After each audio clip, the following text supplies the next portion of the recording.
हाय नमस्कार लोगोफोर नोंथांमोन बयखौबो भिउ ब्लग इउटुब चेनेलाव बरायनाय जाबाय। बे समाव आं नोंथांमोननि थाखाय गोदान भिडिअ लानानै फैबाय जब नटिफिकेशन भिडिअ। स' नोंथांमोना बे भिडिअखौ जागायनिफ्राय जोबजासिम नायलांदो जाहाथे बे भिडिअनि मोनसेबो लेटेस्ट आपडेटनि मोनसेबो मिस जाया। आरो जाय बिथांमोना बे भिडिअखौ गोदानै नायदों एबा चेनेलाव गोदान नोंथांमोना चेनेलखौ साबस्क्राइब खालामना ला जाहाथे जेब्लानो आङो बेवहाय गोदानै भिडिअ आपल'ड खालामो अब्लानो बयनिख्रुइ गिबिसिन नोंथांमोना इमेलनि गेजेरजों खबर मोननानै भिडिअखौ नायनो हायो आरो गासैबो लेटेस्ट आपडेटखौ लानो हायो।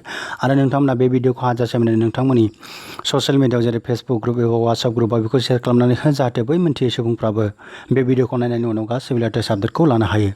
स' बेवहाय नोंथांमोना नायब्ला नुनो मोन्दों जे बेवहाय director of health services recruitment 2020 होननानै बुंदों जे बेवहाय डाइरेक्टर अफ हेल्थ सार्भिसनिफ्राय बेवहाय गोबां अनजिमानि दिनै जोङो भेकेन्सि ओंखारनायखौ बेयाव नुनो मोन्दों जे एप्लिकेसन बेवहाय इनभाइटेसन खालामनायखौ जोङो नुनो मोन्दों। सेलारिया आप टु 60,500 पार मान्थसिम जोङो मोनगोन आरो बेवहाय गुबुन गुबुन रोखोमनि एलावेन्सफोरबो मोननो हागोन।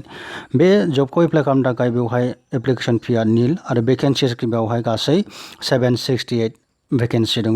स' जोङो बिदिनि सिङाव गासैबो बाथ्राखौ डिटेल्सै जोङो नायलांनि।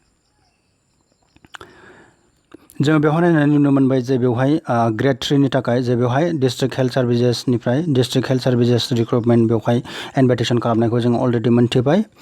स' बेवहाय मा बबेयाव पस्ट दङ जोङो बेखौ थारै जोङो नायलांनि नोंथांमोना आंजों लोगोसे नायफानो हागोन। नाम्बार वानाव नायोब्ला जोङो नुनो मोन्दों जे बेवहाय स्टाफ नार्स क्रिटिकेल केयार होननानै बुंदों। नम्बर अफ पस्ट बेवहाय 640 जोङो नुनो मोननाय जादों।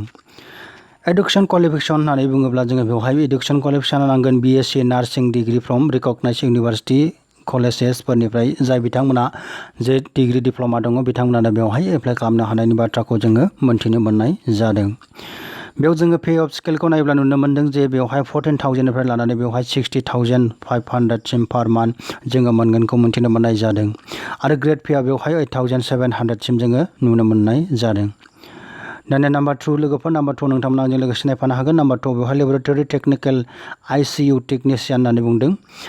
लेबरेटरि टेक्निशियान ICU टेक्निशियान टेक्निकेल जोङो बेवहाय बेबादि नुनो मोन्दों आरो बेवहाय बेसेबां पस्ट दं होननानै जोङो नायोब्ला बेयाव नुनो मोन्दों जे बेवहाय गासै 128 पस्टखौ जोङो बेवहाय नुनो मोननाय जादों आरो बेखौ एप्लाइ खालामनो हानायनि जे क्वालिफिकेसन बेयो जाहैबाय जे लेबरेटरि टेक्निकेल कर्स थानाय जानांगोन रिकगनाइज इउनिभार्सिटिनिफ्राय जाय बिथांमोनानो दिनै बेवहाय डिप्ल'मा एबा सार्टिफिकेट दं बिथांमोनानो बेखौ एप्लाइ खालामनो हागोन। जेरै आसाम मेडिकेल कलेज आरो बेबायदिनो सिरस्वर मेडिकेल कलेज बेबायदिनो जोङो गुबुन बेबायदि रिकगनाइज इउनिभार्सिटिनिफ्राय जाय बिथांमोनानो बेवहाय डिप्ल'मा एबा सार्टिफिकेट कर्स दङ बिथांमोनानो बेवहाय मा खालामनो हागोन एप्लाइ खालामनो हागोन।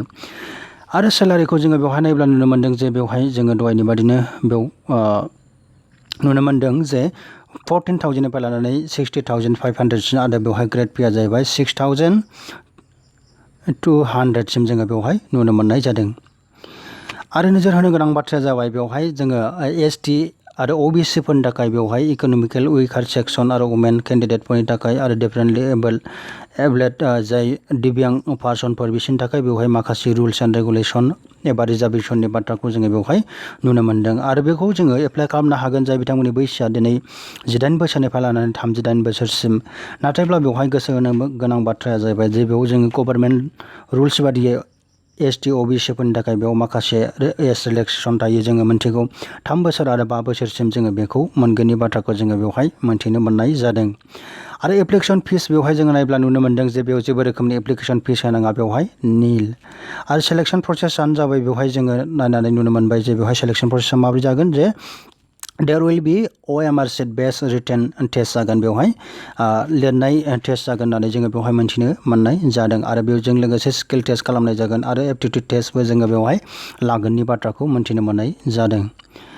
दानिया जोङो बेखौ माबोरै एप्लाइ खालामगोन होननानै बुङोब्ला जोङो बेवहाय नायनायाव नुनो मोन्दों जे इन्टारेस्टेड केन्डिडेटफ्रा जाय गोसो जानाय बिथांमोना अनलाइन एप्लिकेसननि दारै बेखौ एप्लाइ खालामनांगोन।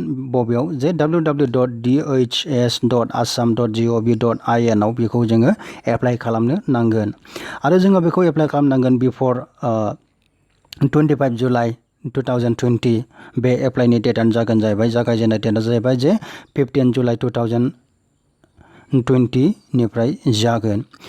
स' लोगोफोर बे जबखौ नोंथांमोना जुदि नोंथांमोननि क्वालिफिकेसनजों गोरोबनाय मोनदोंब्ला नोंथांमोना बे जबखौ एप्लाइ खालामनायनि सिगां जे डिसक्रिप्शन बक्सआवहाय अफिशियेल नटिफिकेशन दं अफिशियेल नटिफिकेशनखौ नोंथांमोना डाउनलड खालामनानै मोजाङै फराय डिटेल्सै आरो बिनि उनावसो नोंथांमोना बेखौ एप्लाइ खालाम। स' बियो नोंथांमोननि थाखाय मोनसे फिसा खौरांमोन लोगोफोर। जुदि नोंथांमोना भिडिअखौ नायनानै मोजां मोनदोंब्ला लाइक खालामदो, कमेन्ट खालामदो, शेयार खालामदो। So' thank you for watching this video. Bye bye.